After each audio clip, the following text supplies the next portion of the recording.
In 1998, a team of neuroscientists scanned the brains of a group of young men playing a video game. What they found shocked the medical world. During gameplay, the brain released dopamine at levels usually only seen during romantic encounters or drug use. But it wasn't just a sudden spike. It was a continuous, sustained flood that kept their neural pathways fired up for hours. We like to think of video games as just a hobby, a way to kill time on a Sunday afternoon. But to your brain, a screen and a controller are a high-tech Trojan horse. Games don't just entertain you. They literally alter your brain chemistry, stretch your perception of time, and hijack the exact same biological mechanisms that kept our ancestors alive. Here is what is actually happening inside your skull every time you pick up a controller. To understand why gaming is so intoxicating, you have to realize one thing. Your brain does not care about reality. It only cares about signals. For thousands of years, your brain's reward system evolved to trigger dopamine when you achieved something difficult, hunting an animal, building a shelter, or mastering a tool. It was nature's way of saying, "Good job, you survived." Modern video games are engineered to exploit this mechanism. When you level up, beat a difficult boss, or complete an objective, your brain doesn't know it's looking at pixels on a glass panel. It registers that moment as a genuine, real-world victory. Psychologists call this the flow state paradox. In real life, rewards take months or years of boring, grueling work. In a video game, the feedback loop is compressed into seconds. You perform an action, you get immediate visual and audio validation, and your nucleus accumbens gets flooded with dopamine. Over time, your brain adapts. Real life begins to feel painfully slow and unrewarding because no real-world task can match the rapid-fire dopamine frequency of a game loop. You aren't lazy, your reward system has simply been recalibrated. Have you ever sat down to play a game for 30 minutes, only to look at the clock and realize 5 hours have passed? That isn't just a lack of discipline. It's a physical, neurological phenomenon known as time dilation. Deep inside your parietal lobe sits the network responsible for tracking your body in physical space and keeping track of time. When you play an immersive game, your visual cortex and motor cortex absorb almost 100% of your brain's processing bandwidth.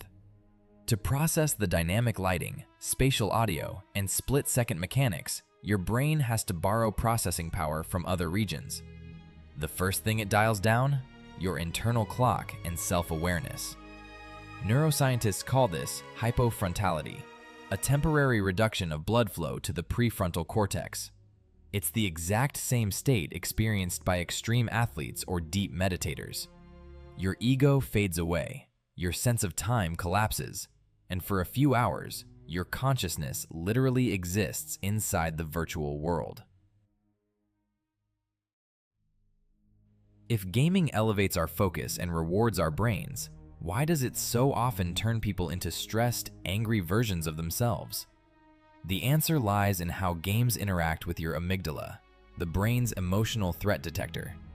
When you play high-stakes games, your body enters a genuine fight-or-flight response. Your adrenal glands dump cortisol and adrenaline into your bloodstream. Your heart rate rises, your pupils dilate, and your muscles tense up. Your body believes it is in physical danger.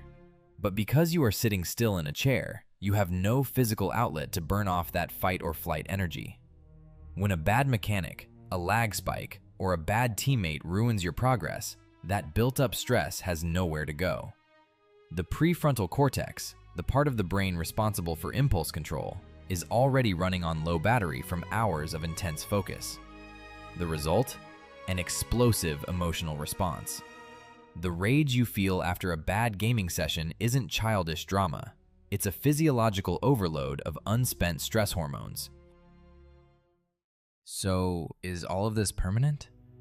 Yes, but not in the way anti-gaming headlines like to claim. Through a process called neuroplasticity, your brain physically restructures itself based on what you do repeatedly. Studies show that long-term gamers develop a significantly thicker hippocampus. the region responsible for spatial memory and navigation. Gamers process visual information up to 20% faster than non-gamers, and their ability to track multiple moving objects simultaneously surpasses almost any other demographic. Your brain becomes a specialized machine built for rapid problem solving, pattern recognition, and split-second decision-making. The dark side of neuroplasticity, however, is that if all your sense of competence and agency comes from a virtual environment, your brain will naturally start to prioritize the digital world over the physical one. So video games are neither a miracle drug nor a cognitive poison. They are the most powerful medium ever invented for interacting directly with human neurobiology. They can sharpen your mind, give you a flow state that real life rarely offers, and build complex neural pathways. But they can also trick your evolutionary wiring into believing you are accomplishing massive goals while your real life stands completely still. The next time you log on, remember, your brain is actively adapting to every second you spend in that world. Make sure you're using the game and not letting the game's reward loop use you.